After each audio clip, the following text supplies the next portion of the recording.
करे कैसे हो जात परीक्षा जी सिकुड़ सिकुड़ के छुआरे जैसे। हाँ बताए दियो ना कोई बैठो हो गए कोई नहीं बैठे कौन कौन बैठे भैया जो पी लेते करे हाथ उठाओ ईमानदारी तो हाथ उठाए ले हो। इसका मतलब पंडाल में सब धर्मात्मा में बैठे हैं। खैर कोई बात नहीं सुनो अरे पी पी पी नशा कर जा रो लला को वो परियो छोड़ा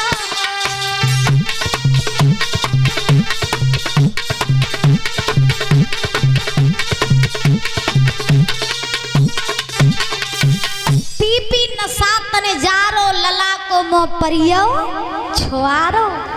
जो शराब पी ले तो छुआरे जैसे हो जाते। तो जिंदगी में कभी शराब नहीं पीनी चाहिए। हम ये नहीं कहते परमानेंट के लिए छोड़ दो और इतवारी चल जाए कोई दिक्कत ना है रोज मौज में चल जाए कोई दिक्कत नहीं लेकिन रोज ना पियो। जिंदगी में करो सब लेकिन किसी चीज की आदत मत लगाओ। आदत लग जाएगी तो जीना मुश्किल हो जाएगा और अगर आदत नहीं लगाओगे तो जीना आसान हो जाएगा। क्योंकि जिंदगी खुल के जीनी चाहिए किसी भी प्रकार की। जब मरो तो इच्छा ना रह जाएगा हमने दुनिया में ये नहीं कर पाया।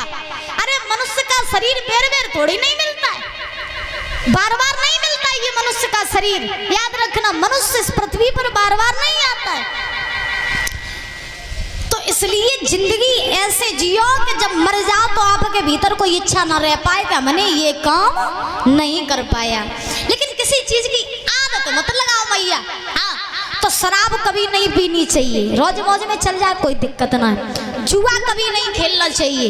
याद रखना पांडवों ने जुआ खेला था है महाराज बताओ कितना बड़ा महाभारत का युद्ध हुआ था कि नहीं। जुआ नहीं खेलना चाहिए। मांस कभी नहीं खाना चाहिए मांस क्योंकि आपकी अगर एक उंगली काट दो तो आपको दर्द होगा। वैसे ही संसार में चींटी से लेकर के हाथी तक सारे पशु पक्षियों को उतना ही जीने का हक है जितना कि हम लोगों को। तो पराए पशु पक्षियों को जीवों को कभी मार करके खाना नहीं चाहिए। याद रखना जो व्यक्ति पशु पक्षियों को मार करके खाता है जब पक्षियों को मारता है पशुओं को मारता है उस समय व्यक्ति ये भूल जाता है कि यही दशा हमारी भी होगी। आप लोगों ने देखा हो एक्सीडेंट होते हैं लोगों के तो कैसे ककड़ी की तरह फट जाते हैं कि नहीं फट जाते। किसी का सर कहीं पड़ा हाथ कहीं पड़ा पैर कहीं पड़ा। तो ये क्या है ये यही प्रमाण है कि तुम दूसरे जीवों को मार के खाओगे तो तुम भी ऐसे ही मारे जाओगे। इसलिए मांस कभी नहीं खाना चाहिए।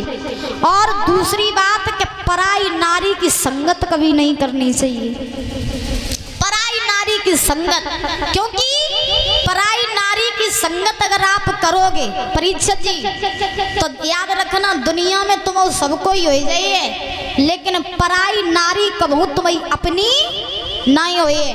और पराई नारी के अगर तुम चक्कर में पड़ गए तो समझ लो तुम्हारा विनाश निश्चित है। पराई नारी से जितना हो सके उतना बच करके रहना चाहिए। कभी पराई नारी की संगत में न पड़ो क्योंकि पराई नारी से प्रेम किया था रावण ने किया था कि नहीं।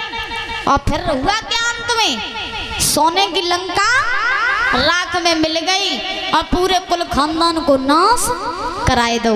क्योंकि कहा भी जाता है कि पर नारी विष की कटार और बिन तेगा घायल पर नारी विष की कटार।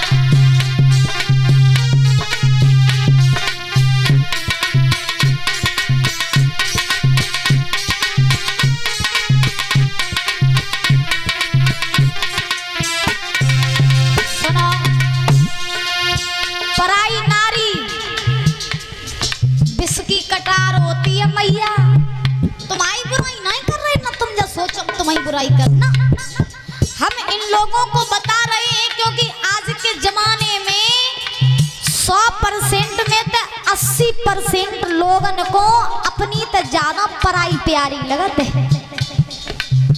सही बता रहे तुम्हें, बिल्कुल सही बता रहे। न मानो तो मेरी सुनो, तुम्हें हम प्रमाण देवे, उदाहरण देवे। तुम अपने पति को रोज पनीर की सब्जी, रोज राजमा, रोज छोले बना बना के खवाइयो, लेकिन जो तुम्हें कबू बड़ाई नहीं करे मैया। अब पड़ोसन के घरे गजे नमक रोटी खाया है तो का कहते हैं, बा देखो पड़ोसन कितना अच्छा भोजन बना, तुम्हें सब जिंदगी हुई हो, तुमने रोटी न बनाए वो सीख पाई। हाँ तो जो ऐसे बड़ाई करते करे पराई नारी की, इसीलिए अंकुल पर नारी सकी कटा बिन तेरा गायल नारी सकी कटार।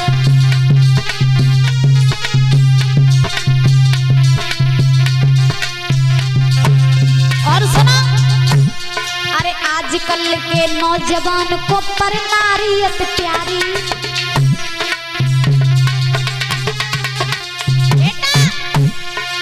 आजकल के नौजवान को पर नारियत प्यारी, लेकिन बुद्धि से ना सोचेंगे